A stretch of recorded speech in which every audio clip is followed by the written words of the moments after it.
اعوذ باللہ من الشیطان الرجیم بسم اللہ الرحمن الرحیم۔ سب ویڈیو دیکھنے اور سننے والوں کو السلام علیکم۔ ہمارے چینل کے پیارے ویورز، آج ہم تلاوت کریں گے سورہ توبہ کی آیت نمبر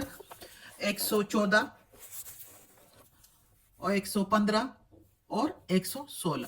یعنی کہ آیت نمبر 114، 115 اینڈ 116 انشاءاللہ تلاوت کریں گے ترجمہ کے ساتھ اور تفسیر کے ساتھ۔ تو چلیں شروع کرتے ہیں آج کا سبق، لیکن شروع کرنے سے پہلے چینل کو سبسکرائب کریں، بیل نوٹیفیکیشن کو آن کریں تاکہ اگلی ویڈیو آپ کو آسانی سے ملتی رہے،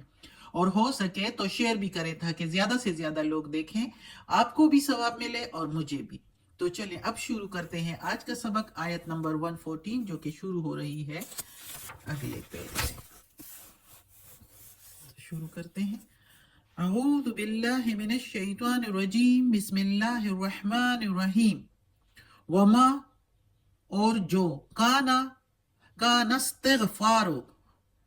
اور جو ہے استغفار کرنا، بخشش مانگنا، ابراہیم علیہ السلام کا، لِأَبِيهِ اپنے باپ کے لیے، لے کے میننگ کے لیے، ابھی ہی باپ اس کے، یعنی اس کے باپ کے لیے، ابراہیم علیہ السلام کے اپنے باپ کے لیے بخشش مانگنا، الا مگر یا سوائے، ان سے، موعدتن سے، وعدہ کے تخت، موعدہ تیوں وعدہا ایاہو وعدہ کے تحت، جو وعدہ اس کا اس سے، اور نہیں ہے بخشش مانگنا ابراہیم علیہ السلام کا، ادھر نہیں ہے کی جگہ یہ ماں کی میننگ جو ہے نہیں لیں گے، جو لیں گے، اور جو تھا بخشش مانگنا ابراہیم علیہ السلام کا اپنے باپ کے لیے، سوائے اس کے کہ وہ جو وعدہ کیا تھا اس نے، وعدہ اس کا اس سے، یعنی اپنے باپ سے، فلما پھر جب، فا کا میننگ پھر، لما جب، تبینہ کھل گیا، لہو اس کو، یعنی ابراہیم علیہ السلام کو، انہو بے شک وہ، عدو للہ دشمن ہے اللہ کا، تبرأ منہ بیزار ہوا اس سے، تبرأ منہ، ان بے شک، ابراہیم علیہ السلام، لأواہ حلیم نرم دل تھا اور تحمل والا تھا۔ بے شک اس آیت میں اللہ تعالیٰ کہتا ہے کہ ابراہیم علیہ السلام جو اپنے باپ کے لیے بخشش مانگتا تھا، تو وہ اس لیے مانگتا تھا کہ اس نے وعدہ کیا تھا اپنے باپ سے۔ انشاءاللہ آگے ہم پڑھیں گے سورہ مریم میں، ابراہیم علیہ السلام اپنے باپ سے جب کہے گا اسلام کے بارے میں، اور ان سے کہے گا سورہ مریم میں کہ میں آپ کے اس بتوں سے بیزار ہوں، تو اس کا باپ بھی اسے کہتا ہے کہ میں تمہیں مار دوں گا، بہت، یعنی آپس میں ان کی جو بات ہو رہی ہوتی ہے، بحث ہو رہی ہوتی ہے، تو باپ نہیں مانتا اس کا، ابراہیم علیہ السلام کا، اسلام قبول کرنے کو، ایمان لانے کو، توحید پر نہیں آ رہا ہوتا، وہی بتوں کی کو جو ہے وہ پوچھتے ہوتے ہیں، اس کا کام بھی بتوں کو تراشنا ہوتا ہے، بت تراشتا ہے اور لوگ خریدتے ہیں اور اسی کو پوچھتے ہیں۔ تو وہ ابراہیم علیہ السلام جب سمجھاتا ہے وہ نہیں سمجھتا، تو پھر ابراہیم علیہ السلام آخر میں بہت بیزار ہو کے تو اپنے باپ سے یہ کہتا ہے کہ سلامتی ہے تجھ پر، سلام علیکہ، اور چل پڑتا ہے کہ تم پر سلامتی ہو، سلام ہے، اور میں جا رہا ہوں، اور میں تمہارے لیے اپنے رب سے دعا کروں گا، اور میرا رب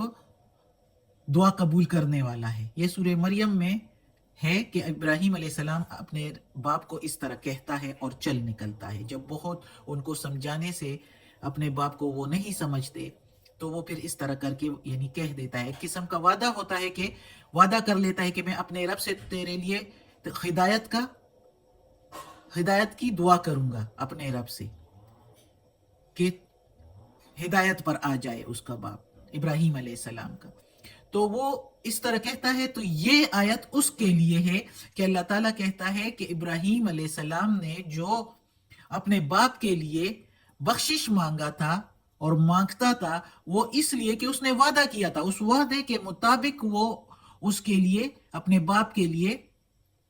بخشش مانگتا تھا، اور بخشش بھی ایسی کہ یعنی اس کو ہدایت پر لے آئے، اور وہ اسلام قبول کر لے، اور اسلام قبول کرنے کے بعد، ایمان لانے کے بعد اس کی بخشش ہو جائے۔ تو وہ وعدے کے مطابق وہ ابراہیم علیہ السلام وہ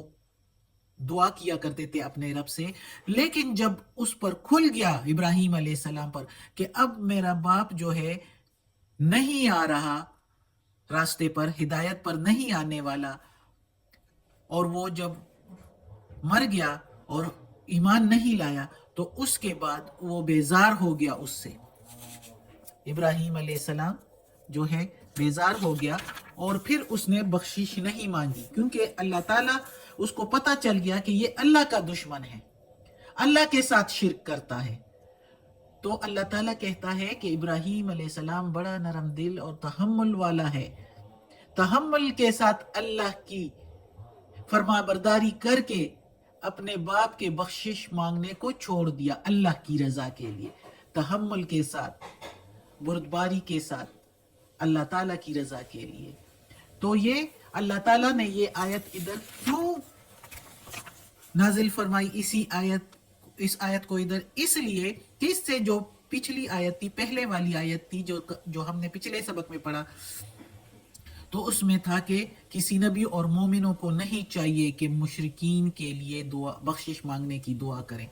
چاہے وہ اس کے رشتہ دار ہی کیوں نہ ہو۔ اس لیے یہ آیت آئی کہ صحابہ کرام نے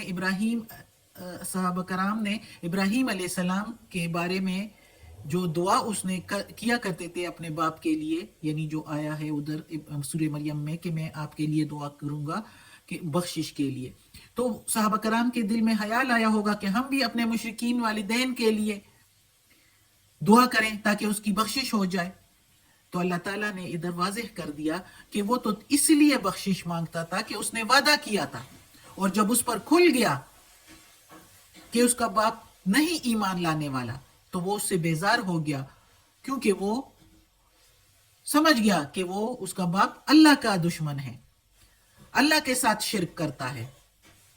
اور ابراہیم علیہ السلام اللہ تعالیٰ نے کہا کہ بہت بردبار تحمل والا تھا۔ تو اس لیے یہ صحابہ کرام کو، نبی محمد صلی اللہ علیہ وسلم کو اور ایمان والوں کو اللہ تعالیٰ نے بتایا کہ ایسے نہ کریں، کیونکہ ابراہیم علیہ السلام نے جو کیا تھا وہ اس نے وعدہ کیا تھا، اور بعد میں اس نے چھوڑ دیا تھا اللہ کی رضا کے لیے جب اللہ نے منع فرمایا۔ اس لیے یہ آیت اللہ تعالیٰ نے ادھر کی کہ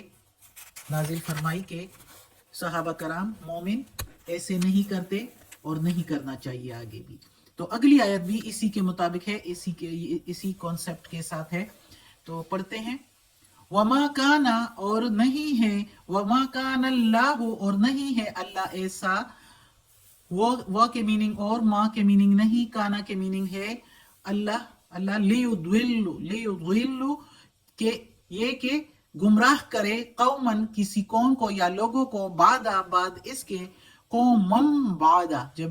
با کے اوپر میم ہے تو یہ من جو ہے نا یہ مم ہو جائے گا، قومم بعد کسی لوگوں کو، بعد اس کے، از جب، ہداہم ہدایت دی ان کو، حتی یہاں تک کہ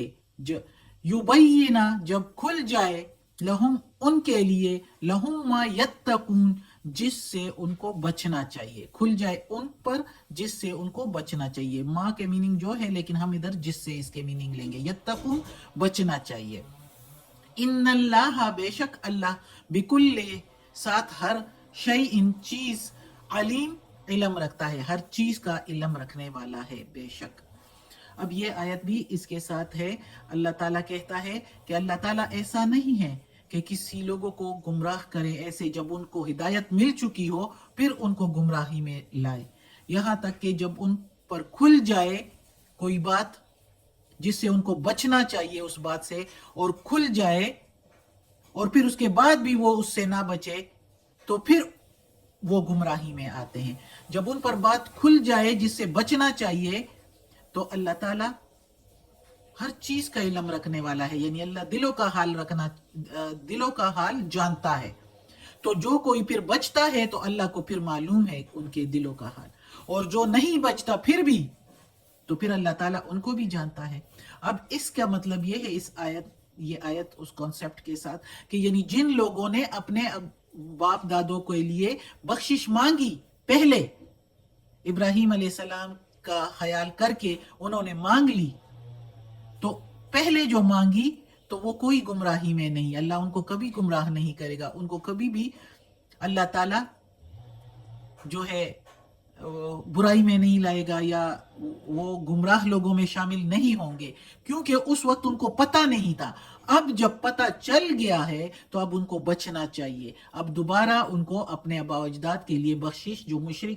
شرک پر مر گئے ہیں تو ان کے لیے بخشش نہیں مانگنی چاہیے، کفر پر مر گئے ہیں تو ان کے لیے بخشش نہیں مانگنی چاہیے۔ صحابہ کرام کو، مومنوں کو، ایمان والوں کو اللہ سے کفر پر مرے ہوئے کے لیے بخشش نہیں مانگنی چاہیے۔ اب جب کھل گیا ہے اور جو لوگ اب بچ رہے ہوں گے اور نہیں مانگیں گے، اللہ کی رضا کے لیے منع ہو جائیں گے، تو وہ تو پھر گمراہ لوگوں میں شامل نہیں ہوں گے۔ ہاں، اس کے باوجود بھی جب ان کو پتہ چل گیا اور پھر بخشش مانگیں گے تو وہ خود بھی گمراہ ہی لوگوں میں شامل ہوں گے پھر۔ تو اس لیے اللہ تعالیٰ کہتا ہے کہ میں ایسا نہیں ہوں کہ جس نے جاننے سے پہلے بے علمی میں بخشش مانگی اپنے باپ دادوں کے لیے تو ان کو معافی ہے،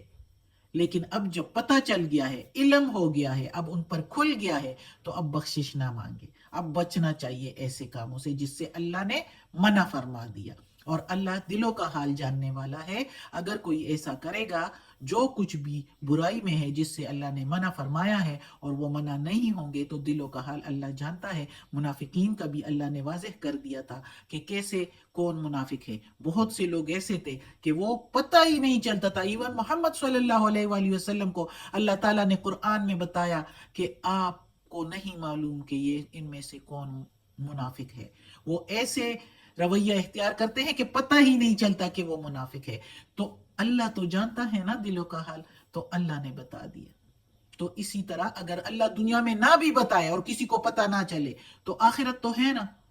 تو آخرت میں پھر ان کی جگہ ہی نہیں جنت میں، وہ پھر دوزخ والے ہو جائیں گے۔ اللہ معاف کرے۔ اگلی آیت اگر پڑھوں گی تو زیادہ ٹائم ہو جائے گا، انشاءاللہ نیکسٹ سبق میں پڑھ لیں گے۔ اللہ ہمیں توفیق دے اس قرآن مجید کا ترجمہ مکمل کرنے کی اور اس پر عمل کرنے کی توفیق دے، آمین۔ صدق اللہ العظیم۔ یا اللہ یا غفور الرحیم، یا رحمان الرحیم، یا اللہ کل شین قدیر، یا اللہ یہ تیرے کلام قرآن مجید کی تلاوت کی ہے، ترجمہ تفسیر کے ساتھ اس کے زیر زبر پیش میں، تلفظ میں، ترجمہ اور تفسیر میں اگر کوئی غلطی ہوئی ہو تو یا اللہ تو معاف کرنے والا مہربان ہے، یا اللہ تو غفور الرحیم ہے۔ یا اللہ ہمیں عافیت والے معاملات دے، ہماری بیماریاں، تکالیف، پریشانیاں اور برائیاں ہم سے دور کر دے اور ہمیں اپنے نیک اور صالح لوگوں میں شامل کر دے، آمین۔